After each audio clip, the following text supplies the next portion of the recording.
Welcome to another monthly episode of Masonic Shelf Shorts. Great Masonic education in 10 minutes or less. I'm Chris Williams. And my name is Brad Kohanke, and this month's guest presenter is a good friend of mine. I met him through my travels around the country. He is from the Grand Lodge of Louisiana, and his name is Brother Mark St. John. He's got a really interesting presentation this evening, so sit back, relax, and enjoy. The opinions expressed on this podcast are those of the hosts and guests and do not represent the views of any Grand Lodge nor a pendant body of Freemasonry.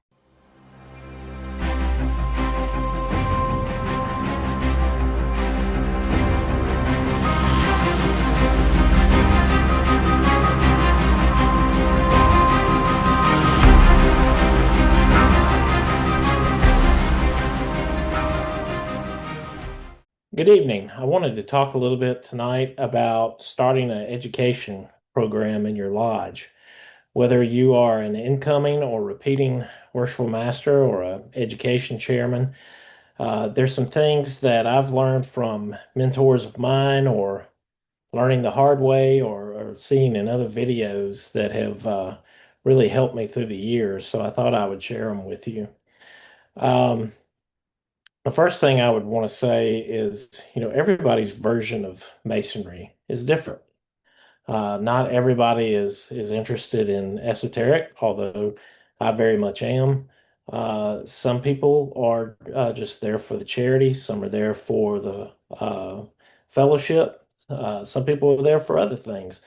So, especially as a worshipful master, you have to keep that in mind, and you have to keep everybody happy. So a variety of education topics would be very good. And related to that, sometimes an education topic doesn't even have to be Masonic. I can remember we had an education in our lodge one time, and a gentleman gave it on some World War II heroes that were also Masons. And the guy stood up.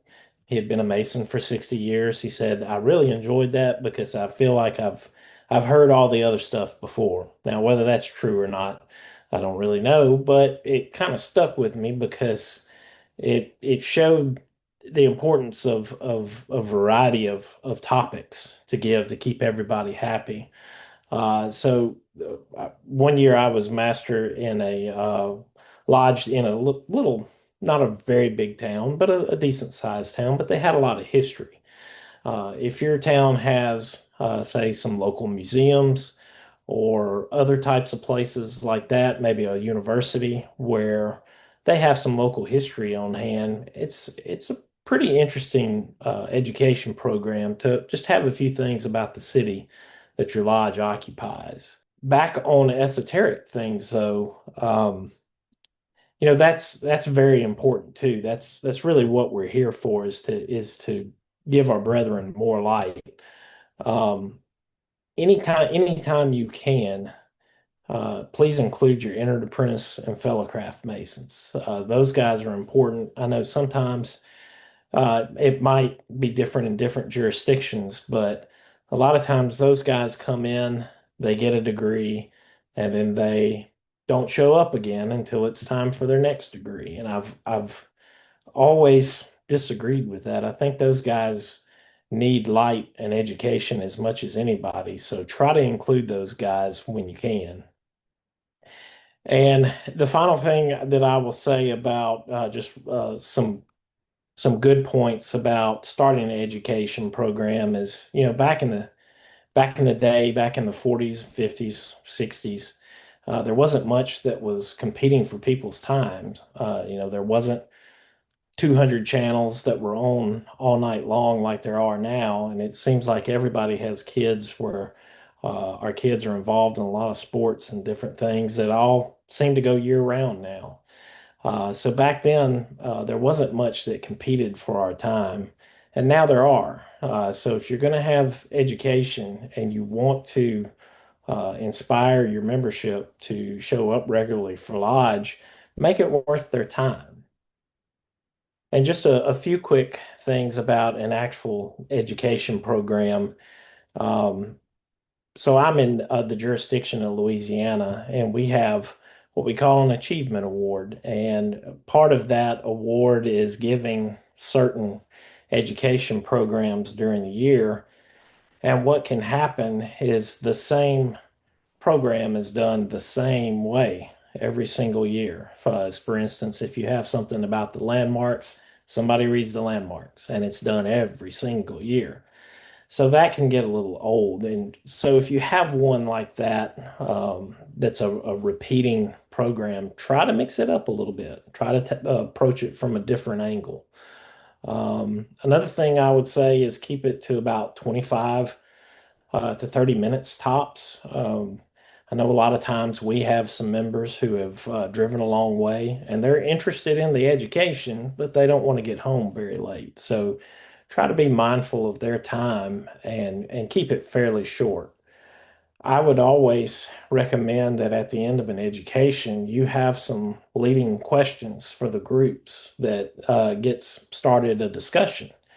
I think you really learn and get a lesson saturated in when you discuss it afterwards. So if you can come up with a couple of leading questions and maybe even have a guy or two in the audience, ask them to really ask some probing questions to get a discussion started, that would be great.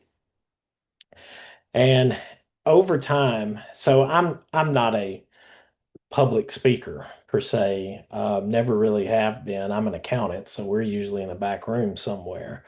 Um, when you start doing education, I understand that you have to read it off of a piece of paper in front of you.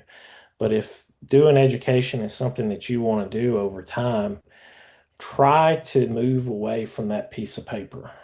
Uh, the first thing you can do to start out is to go from reading an entire paper in its entirety to maybe working off an outline of some points and eventually trying to get it to where you are totally talking with authority. Now, that means that you have to know the subject you're talking about pretty well, but it comes off a lot better if you are doing it in the form of a discussion rather than just rote reading. The last thing I will say about a education program is if whatever subject it is that you're working on, if possible, um, try to have at least two other sources involved in your paper. I've been to some education programs before where there were no other sources that were cited, and it sometimes that can kind of come off as an opinion piece, so to speak, and it's almost like people can tell that you didn't really spend a lot of time on working on the program that you've got. You just kind of stood up and gave your opinion.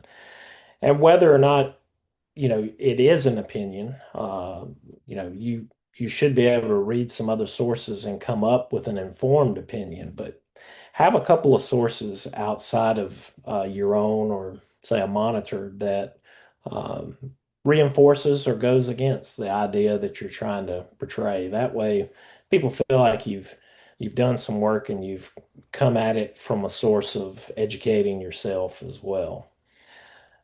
I hope you enjoyed it. And when you start an education program, best of luck. And just remember, everybody's version of masonry matters. And we need to be cognizant of that when we have a education program.